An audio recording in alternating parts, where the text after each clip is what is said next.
we have, let me do one thing real quick that I usually do, or we usually do, before speakers.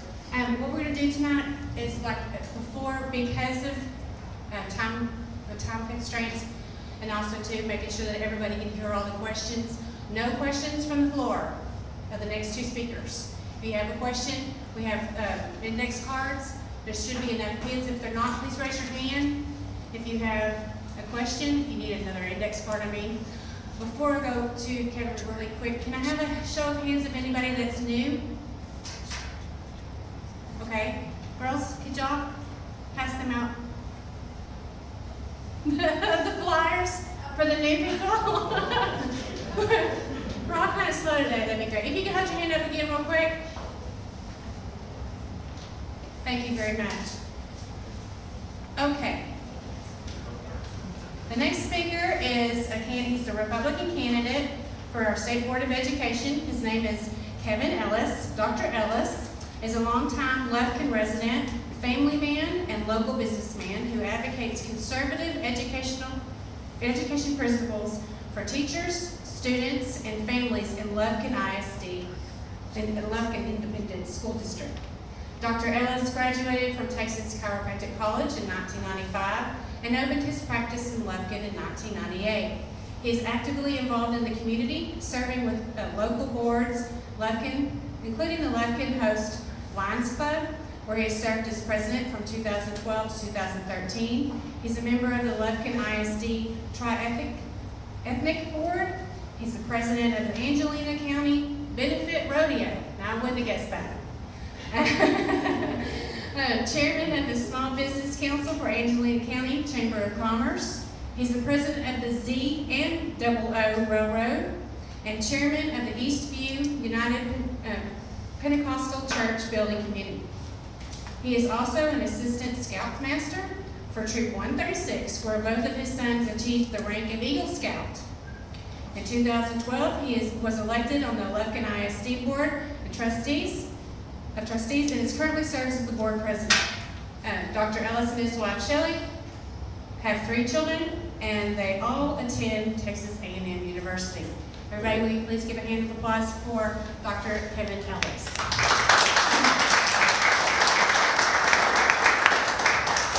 Thank you, Stacy, and I want to thank this group for having me out here tonight. It's great to be in Gilmer. I do want to apologize for not making out here during the primary. I think I was scheduled to come, and there was an incredible storm that night. Y'all probably remember, but I do want to apologize, and I'm very glad I've been able to make it here to speak to y'all tonight. So I want to just talk a little bit about who I am and why I'm doing what I'm doing. Well, first of all, as she said, I'm the Republican nominee for the State Board of Education in District 9. District 9 is a very large district. If you think about it, there are 150 state reps, and there's 15 State Board of Education. So we're essentially 10 times the size of your House rep. There are 15 of us and 31 state senators, so we're essentially a double Senate district. But 31 counties. On the southern end where I live in Lufkin and Angelina County, it runs over to Texarkana and over to Grayson County, and essentially makes a triangle. So it's a very large county with a lot of area to get to. So I was glad to be able to make it to Gilmer tonight. So I want to, again, let you know who I am. As she mentioned, I'm a chiropractic physician. I've been married to my wife, Shelley, for 23 years. Father of 3, as she mentioned. I'm very proud that they're all 3 attending Texas A&M University right now. My pocketbook is not so proud of that. So, talked about lots of beanie weenies and mac and cheese. That's just for me and my wife. My kids are eating just fine, but a little bit of a budget for the next couple of years. The other thing that she mentioned that I'm very proud of are both my boys have gone on to become Eagle Scouts, and that's something that was very important to our family, and I'm very proud of them for that. I've been a member of the United Pentecostal Church there in Lufkin, where I've taught Bible quizzing and Sunday school for over 20 years. She mentioned the way that I've served in the community, and I won't go over that again. But let me talk a little bit about what the State Board of Education is, because a lot of people really don't have an understanding of what that body does. There's many things that they do, but there's kind of 3 pillars. Number 1 is that they set the TEKS, the curriculum standards. Number 2 is that they approve the instructional material. It used to be called the textbooks, but now because some things are digital, they call it the instructional materials. And then number 3 is they oversee and govern the permanent school fund, which is a $30 billion fund that some very wise person started back in the 1800s that helps fund our public education today. And the State Board of Education helps manage that fund. So those are the 3 things that the State Board of Education mainly focuses on. There are some other little things they do. For example, there's some school districts that don't have a geographic boundary. For example, they may serve an Army base, but there's not a group of people to elect a board from. So the State Board of Education would appoint those school board members for entities like that. There's a boys ranch in the Panhandle that they do the same thing for. So other little things that they do, but those are the 3 main things that they do. A question I was asked a lot was, why am I doing this? You know, there's no salary for the State Board of Education, there's no retirement, there's no benefits. But 4.5 years ago, I was called and asked to serve on the Lufkin ISD school board. And what I saw was my desire to want to help the 8,300 students of Lufkin to be able to take that to the 5.5 million public students that we have in the state of Texas. This is a huge task. It's a very big task.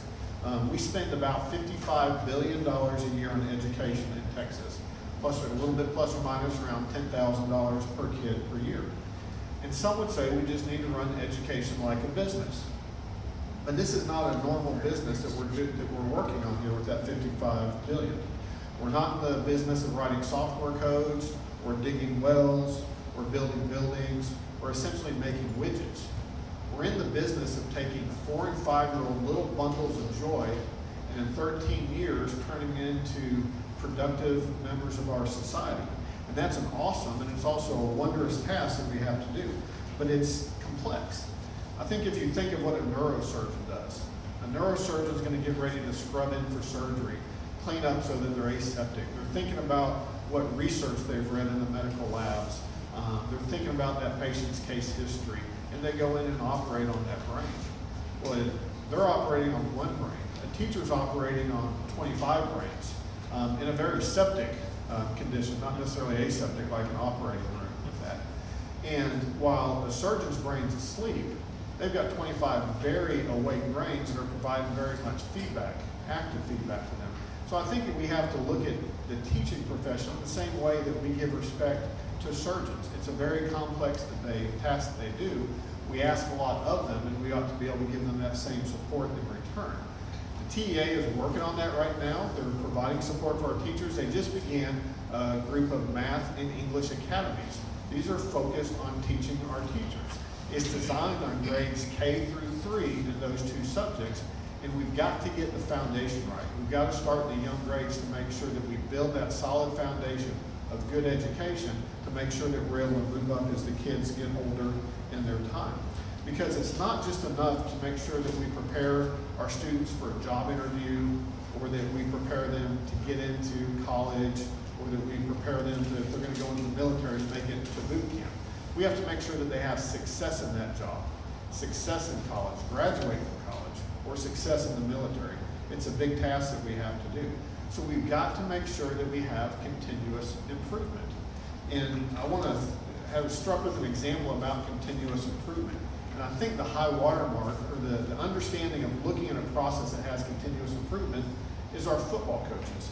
I understand Gilmer has a pretty good football team, similar to what Lufkin has. But think about what a football coach goes through. They start the week in the beginning of the week, and they're working with their kids before school and after school. And they have an assessment, a test, every Friday night. And it's a public test.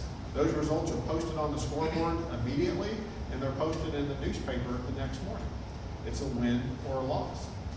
But the next morning, those coaches meet back together, and they have a data meeting. They look at the results of what they did, and they may see some things that they need to change. For example, they may look at their offensive linemen, and as one of the guys shot through the gap, they didn't have their hips turned the right way, and the guy sacked the quarterback. They're going to look at ways to fix that. The wide receiver may have run a little bit different route than they should, and they'll learn ways to fix that. They're not going to blow up the system every week, but they're going to come back next week and work with those kids again, make some small changes, and try to get better the week after that. I think that's the same way we have to look at education. Right now, we have our tests that are called end-of-course exams. They're done at the end of the year, when the year's over.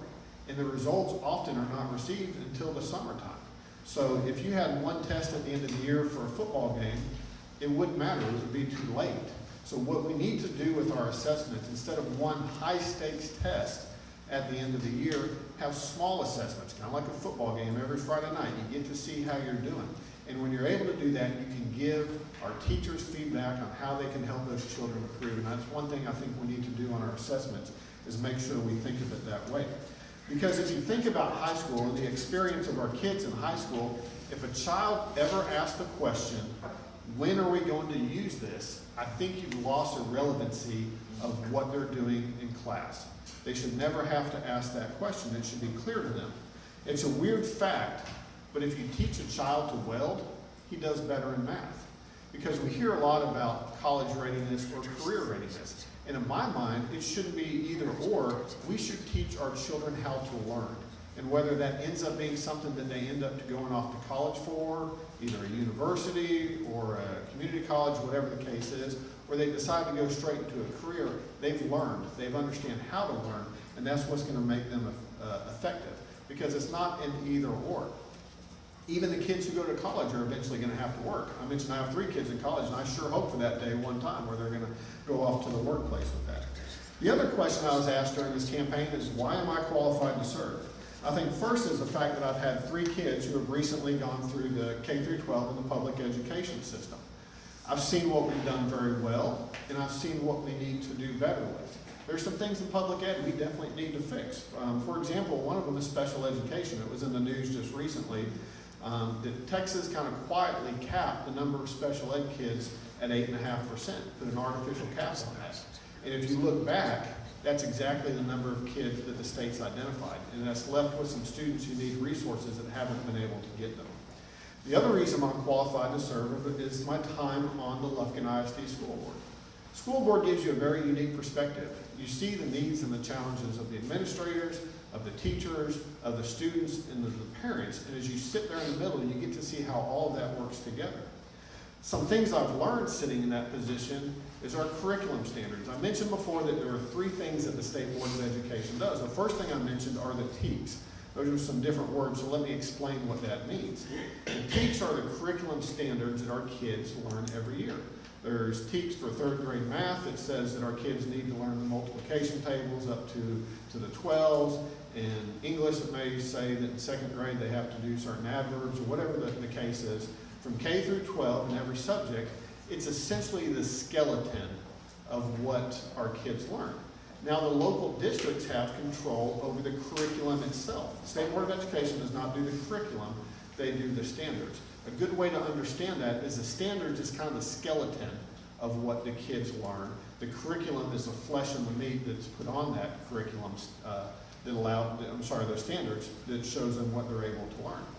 But if you look at our TEKS, the standards that we have at the State Board of Education right now, for 1st grade, it's 36 pages long.